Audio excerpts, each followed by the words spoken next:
زما مور نه ده هغه نوید هم بغیر نکاح نه غواړي وای مولانا د ریاض ټال والے هم غواړي نسیم هم غواړي نوید هم غواړي خو د قیامت نښې دي. دوستانو پرون ورځې په سوشل میډیا باندې دا خبره وایرل چلیږي. پلار زوی ولاړ دی ویډیو ته ځان نه کوي او خپل زوی ته وایي چې ستا مور چاچا غولي ده. دا ورته ښه په جوش او په خوش باندې دا خبره کوي چې پلان کې غولي او پلان کې ودخیږي او پلان کې ترې ګوزیږي او دا بړوا ورته ولاړ دی چې ما ته انصاف میلاو شي. ما سره زما دا ماشوم زوی دی زه خپل کور ته هم نه ځم په غیر د دې زوی نه زما څوک نشته. د بړوا بچي ته به څه کور ته لاړ شي ته چې کور ته لاړ شي هغې په ځان باندې دوه درې چولي بس پته کې غیرت را نشي په خوله کې دې اوبه راشي واپس بار ته راوځي غلې غوندې.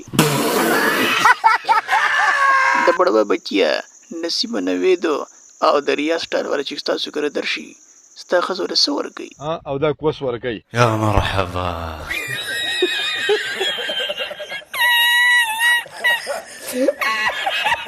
دا ما ته وویل کوس زما غن ډبل او چې ته څه کولی شي وکړه. پیر صاحب خفه کېږه مه هغه به خامخا دا وایي ځکه چې ستا پیشونګړې د کار نه دی.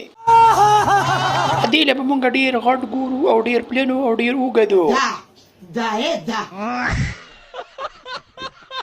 هغوی پولیس زما هېڅ هم نشي کولی. هغه وایي پولیس زما په دې خرنګو کې ریشان وګوري. پولیس تا غوندې دلاله او بېغیرته باندې څه کوي هغه ځاله شیمونتې دی. زما مثال دی ملنګ دی کله یو ځای کله بل ځای کې پاتې کېږم. بیا خو شاته کوه. بالکل بالکل بالکل.